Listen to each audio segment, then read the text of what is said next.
Gentlemen, please welcome the co-chair and trustee of the Bill and Melinda Gates Foundation, Bill Gates.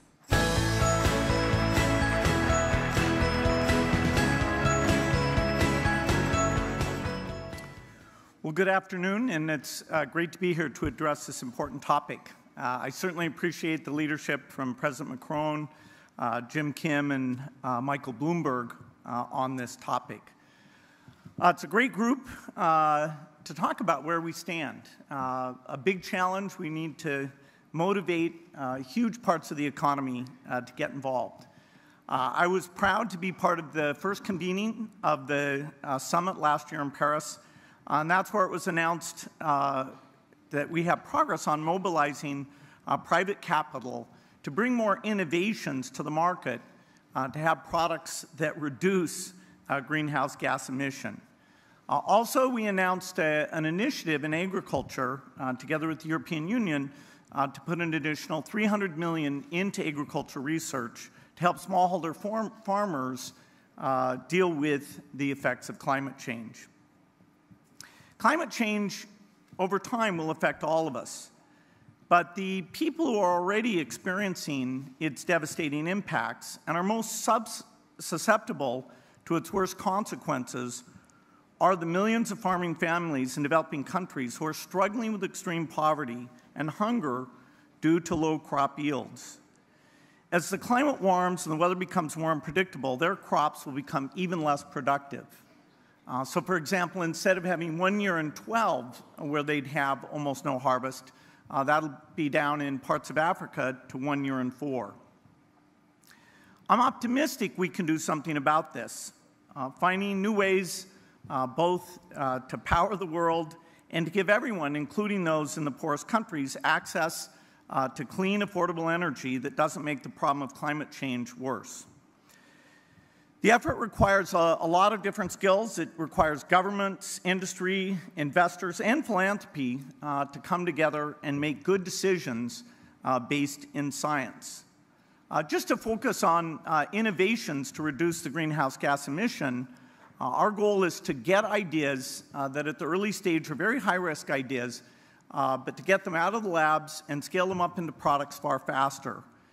Since the first One Planet Summit, Breakthrough Energy Ventures, our investor-led fund, has more than $1 billion in committed capital, and it's made a number of growths in seed stage companies that we hope will have products on the market in just a few years.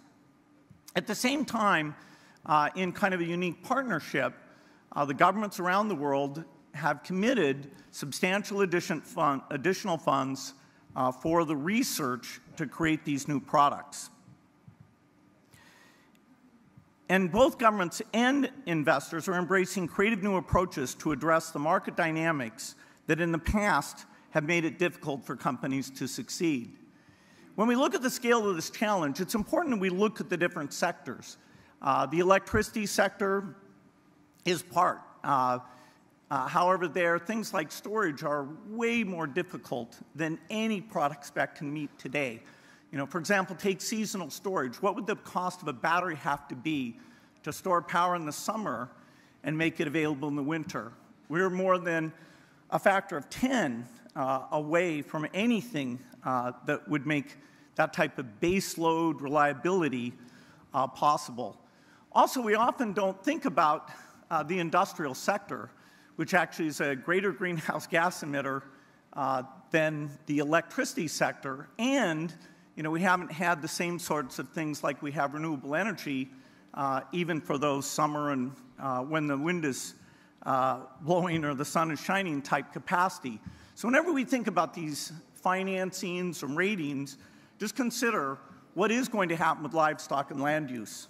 That's a huge sector. What is going to happen in the industrial sector for, say, making steel? There's no economic process for making steel without greenhouse gas emissions, or fertilizer, or plastic, or the things that industrial society depends on. So without innovation that goes across all the sectors where we've got greenhouse gas emission, it's going to be difficult. Now, I'm a huge believer in innovation. We've seen it in health. We're orchestrating the scientists, the research funds, and the investment to drive those forward. Switching to talk about reducing the harm that the warming that's already built in with, of course, quite a bit of lag. So what you're seeing today is very small compared to what you'll see 20 years from now, 40 years from now, and that would be true even if we zeroed out greenhouse gas emissions today, because the warming effects are very lagged, particularly the CO2-driven effects. So, we've just seen the beginning of those impacts, and in some ways, we're not even tracking what it's doing now to these farmers. However, here again, there's hope. Better seeds, better practices can raise the productivity during the good years enough so that you can more than offset some of that weather variance. The European Commission has responded to the challenge, and I'm pleased to say we're working with them to co-invest 50 million pounds this year in 3 exciting new projects. And we're working together to pick even more projects for 2019 and 2020. We'll each invest more than the 50 million euros each year in specific pilot projects that help smallholder farmers. I'm also excited about the work going on in agricultural R&D. Our foundation committed $300 million at the summit, and we've already spent over a third of that on very, very promising new things. At the basic level, the world has a system called the CGIAR that are the groups that do the basic technology to improve these seeds. They fostered the green revolution that avoided the famine in Asia. There's another almost factor of 3 in doing that very well, particularly for characteristics like drought tolerance or heat tolerance that will be increasingly important. Also salt tolerance, as the water's coming in and affecting a lot of these agricultural deltas in places like Vietnam. You've got to have new seeds that are not killed by that salt infestation. We need to partner at the national level to get those seeds, particularly for the staple crops and particularly for the crops that are used in Africa, so that they're adapted to the ecologies and getting out to the farmers and getting feedback from those farmers. We also need to inform those farmers. We need digital soil maps for fertilizer. We need digital systems to help advise those farmers. As part of my personal commitment on these efforts, I'm looking forward to joining a new Global Commission on Adaptation. And that's being led by former UN Secretary General Ban Ki-moon and World Bank CEO Kristalina Georgieva and a number of other people to really split off and say, okay, what about the adaptation effort? In some ways, mitigation, which is super important, deserves all the attention it's getting, but it's meant that this adaptation piece, including the investments the world makes to help these farmers, has actually been going down over the last 20 years. We're at a moment of high risk, but also great promise. We need policies to support the adoption of these technologies and to help vulnerable populations adapt. We need to make sure that governments and other stakeholders are supporting innovation and helping make sure those innovations get delivered, whether it's in agriculture, energy, the industrial sector, the transport sector, all these different sectors, which is where the greenhouse gas emissions are.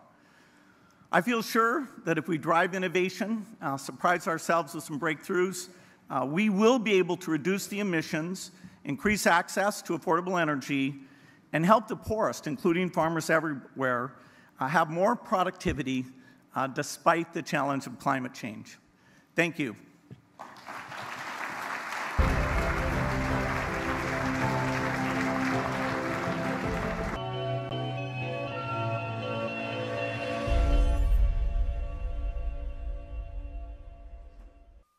Ladies and gentlemen, please welcome our panelists. The President of the Republic of the Marshall Islands, Hilda Heine. The President of the Togolese Republic, Faure Gnassingbé. Executive Vice President, the Balbo Group, Leontino Balbo. And our moderator, the Chief Executive of the Zane Verjee Group, Zane Verjee.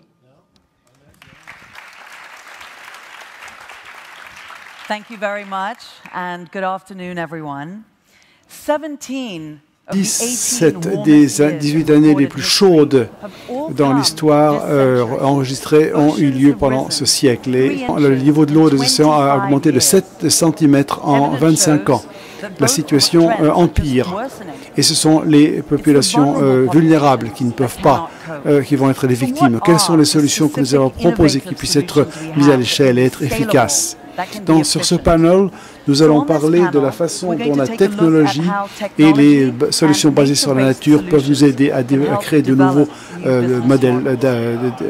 Président Faure Gnassingbé du Togo, le Togo a joué un rôle très actif pour soutenir des investissements dans l'énergie solaire dans le cadre de l'alliance à laquelle vous participez avec d'autres pays africains dans la région pour essayer de créer une plateforme pour accélérer la mobilisation de fonds pour le projet Solo dans la région. Est-ce que vous pourriez nous expliquer ceci de façon un peu plus détaillée?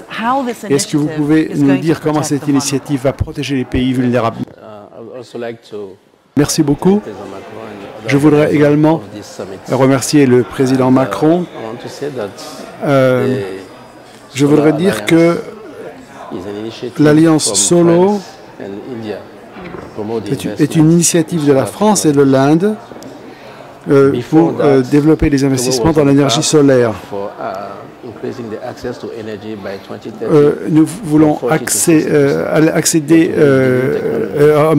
accroître l'accès à l'énergie pour les populations vulnérables, spécialement des énergies renouvelables pendant les années qui viennent. Nous voulons doubler cet accès et nous voulons montrer comment la technologie peut permettre aux gens d'accéder à l'énergie. Et nous ne sommes pas le seul pays à avoir travaillé là-dessus. Il y a beaucoup d'autres pays qui travaillent dans ce but. Beaucoup de pays qui essayent d'utiliser les ressources financières du secteur privé parce que les ressources du gouvernement sont limitées et nous ne pouvons pas y arriver seuls. Donc nous essayons de créer cette plateforme. Pour créer cette plateforme, nous voulons engager les investisseurs avec les fournisseurs d'équipements, de matériel, de technologie pour voir ce qu'il est possible de faire. Et nous sommes prêts à changer nos règlements, le règlement de l'État. Ce sont les... nous allons nous engager ensemble pour décider ensemble ce qui doit être fait.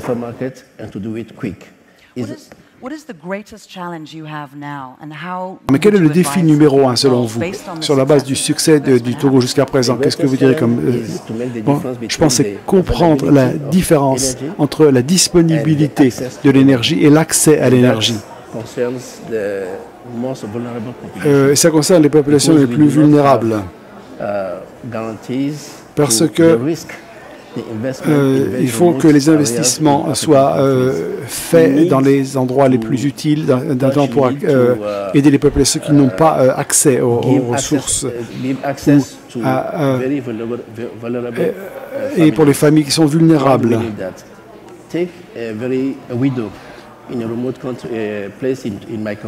Ça, c'est très important. Tous les matins, il faut que les femmes doivent voyager sur 5 km pour couper du bois pour sa famille.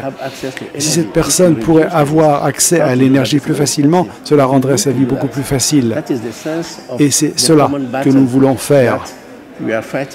Nous allons essayer de faire en sorte d'améliorer la situation pour l'ensemble de notre population. Nous voulons trouver des moyens, notamment un mécanisme qui nous permettra de réduire les risques et d'investir dans des régions éloignées parce que cela permettra d'accroître la prospérité du pays à long terme. Et sinon, nous ne gagnerons pas notre travail.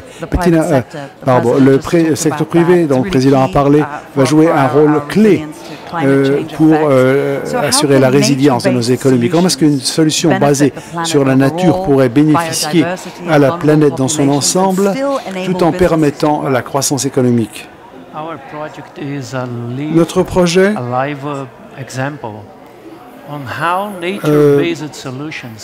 nous voulons montrer à quel point des solutions peuvent utiliser toutes les ressources disponibles après 25 ans d'études de la situation pour voir comment la vie évolue.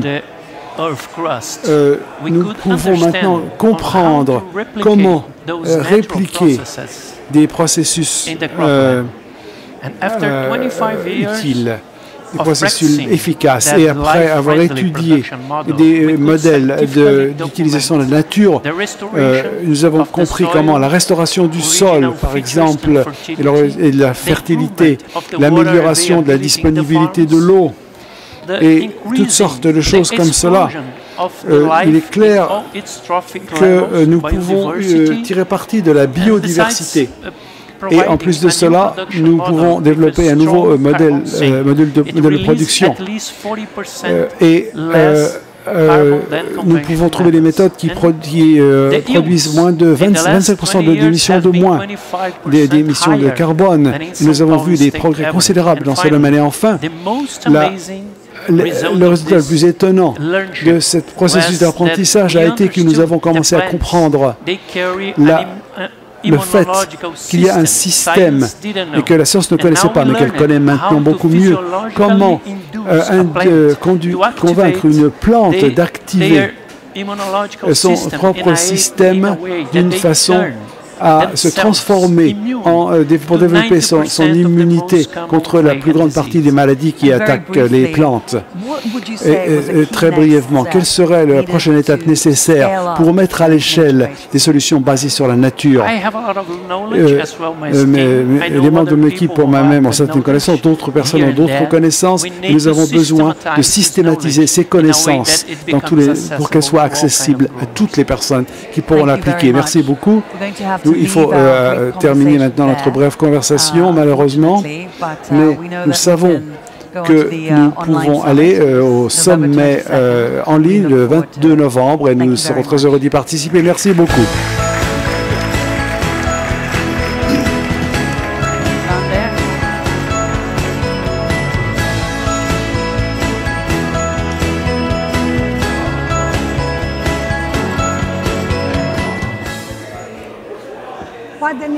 C'était un après-midi qui nous a beaucoup inspirés. Il semble très clair, sur la base de tout ce que nous avons entendu, que les actions sont entreprises et que les progrès sont réalisés. Mais pour que ces progrès continuent, nous avons besoin de leaders à l'échelle mondiale qui n'hésiteront pas à s'acquitter de leurs obligations et responsabilités de leaders. We basically need leaders who will answer the call of history. And so it is a real honor to bring back to the stage, to close our session, a global leader who has really wholeheartedly answered the call of history, the President of France, President Emmanuel Macron.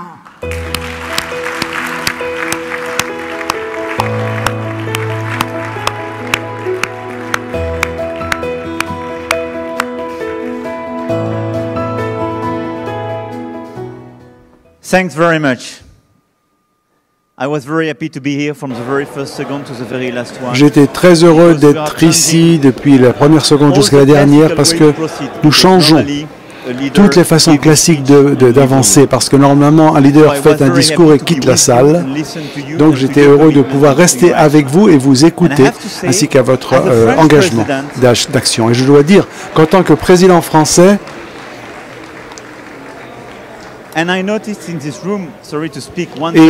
j'ai remarqué dans cette salle, je vais parler de mon pays pendant une seconde, qu'il y avait les présidents de sociétés comme Total, Danone, BP, et qu'ils ont pris du temps, sur leur temps, des heures pour être ici. Il y a quelques années, certaines sociétés censées faire partie des affaires traditionnelles.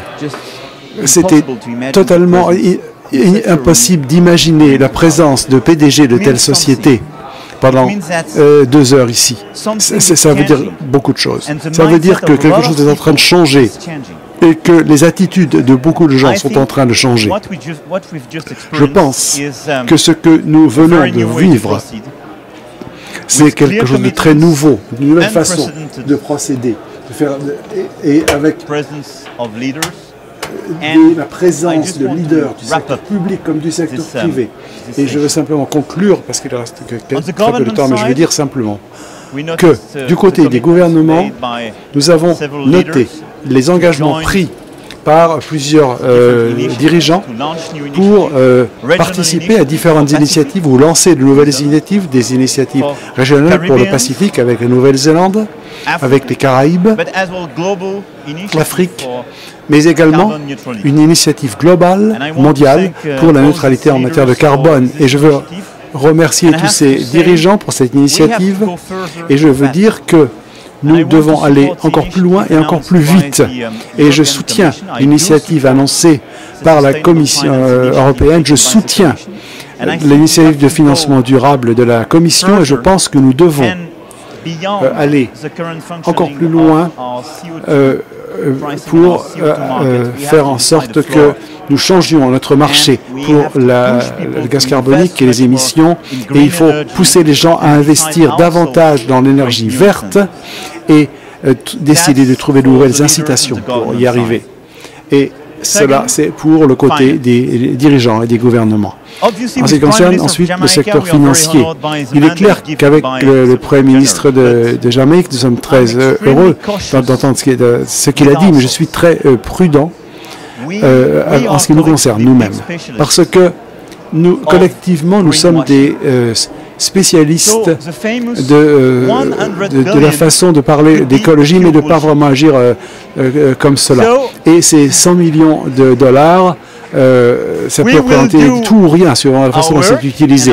Donc, nous allons faire notre travail, mais encore plus important que cela, pour moi, le but principal de notre action avec le Premier ministre de Jamaïque, ce sera le changement.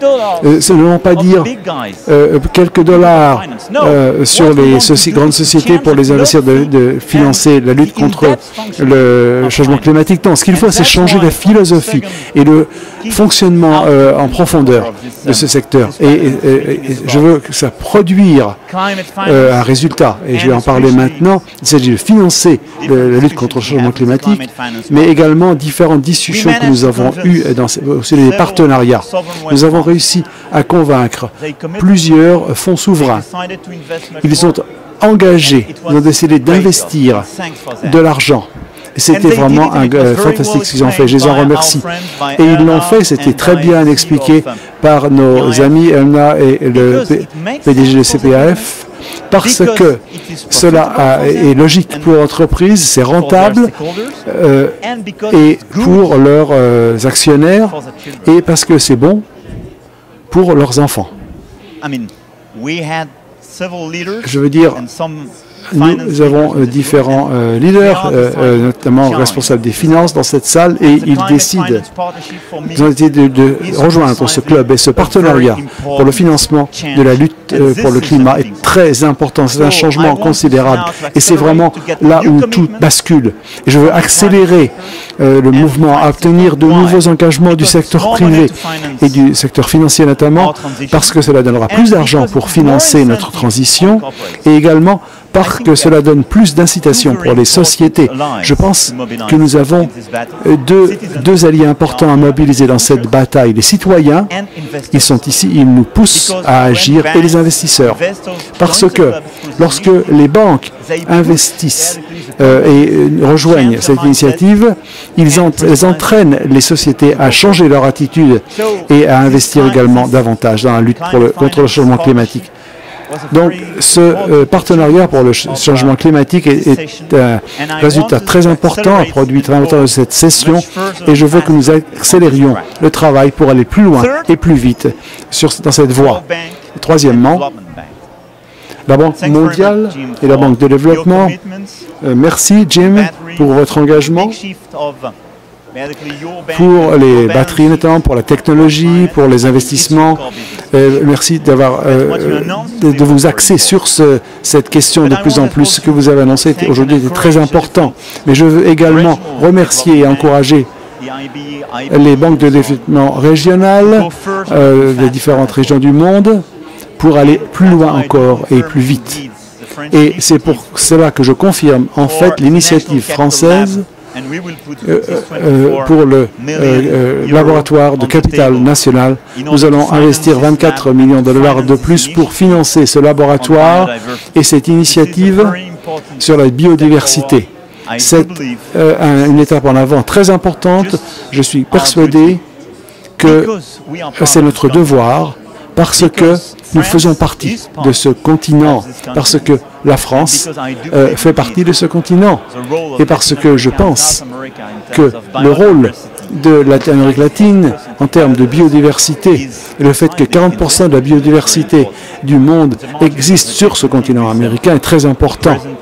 Et en marge du G20, le président de l'Argentine et d'autres leaders vont discuter et nous allons annoncer de nouvelles initiatives dans ce cadre. Quatrième point, et mon dernier, comment aller plus loin et plus vite dans l'ensemble. Votre engagement et aujourd'hui ont été très importants, et je vous en remercie. Mais plusieurs dirigeants ont expliqué que les émissions de CO2 ne peuvent pas être considérées comme le seul combat. Et beaucoup de dirigeants ont expliqué clairement que cette initiative, aujourd'hui, doit être l'initiative de base de tout ce que nous faisons.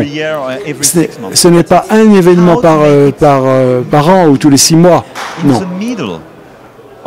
Et ce qu'il faut, c'est le mettre au cœur du business model pour l'avenir.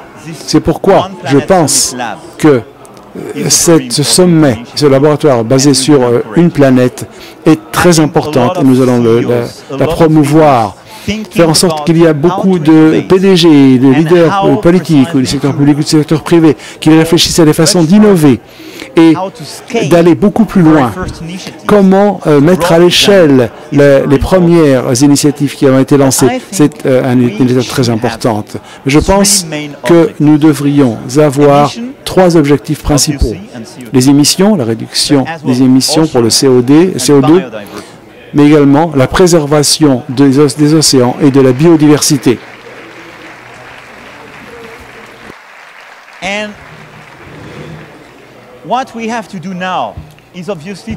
ce que nous avons besoin de faire maintenant,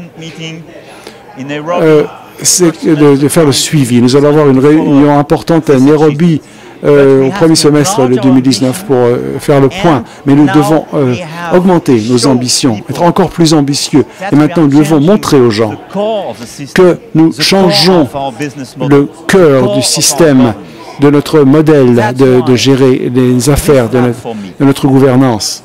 Et c'est pourquoi je pense que ce laboratoire devrait être utilisé par vous tous pour promouvoir des initiatives intelligentes, des grandes et petites initiatives pour essayer d'accélérer notre combat et créer de nouveaux modèles.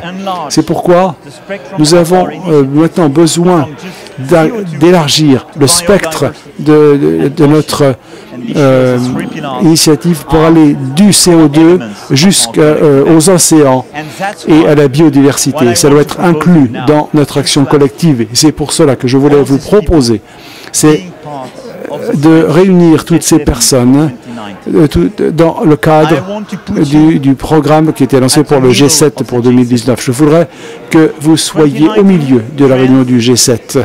En 2019, la France aura la présidence du G7. J'ai mentionné la lutte contre les inégalités. C'est le principal objectif de ce G7. Je veux changer l'attitude de beaucoup de personnes. Je veux associer différents pays, différentes sociétés pour produire de nouveaux résultats et pour innover. Mais je pense que ce club, une planète, doit faire partie de ces new leaders à l'échelle mondiale. Et ce que je voudrais proposer, c'est sur la base de cette initiative que les programmes qui ont été lancés, les nouveaux engagements qui ont été pris aujourd'hui, et sur la base du travail que vous allez accomplir à partir de maintenant jusqu'au l'été de 2019 pour faire en sorte que sur ces 3 piliers que j'ai mentionnés, des résultats et des initiatives d'abord, puis des résultats très forts pour les leaders du monde entier. C'est mon engagement en tant que futur président de ce forum, ce qui veut dire que vous allez devoir travailler à nouveau, trouver de nouvelles idées, mais également, je suis sûr que si vous êtes engagé envers cette mission, si vous êtes convaincu que il ne s'agit pas seulement de parler, mais également d'accomplir, de prendre des engagements de redevabilité, d'initiative, nous pouvons changer complètement de 20 à 30% de nos entreprises. Donc nous pouvons changer l'environnement mondial actuel. Et il faut que chacun de ces objectifs soit inclus dans cette réunion de Biarritz d'août 2019. Et c'est pourquoi j'ai besoin de votre aide pour cela. Donc merci à vous tous pour votre présence ici. Merci de faire partie de ce sommet Une planète. Et maintenant, je pense que je voudrais faire de ce club le club pour la génération X et la génération Y, pour que l'on puisse produire des résultats et assurer la redevabilité de tout le monde. Et rendez-vous à Nairobi, à Biarritz et dans beaucoup d'autres grandes villes où nous aurons des réunions pour montrer les résultats atteints. Merci beaucoup. Merci pour le bon travail à tous. Merci à tous.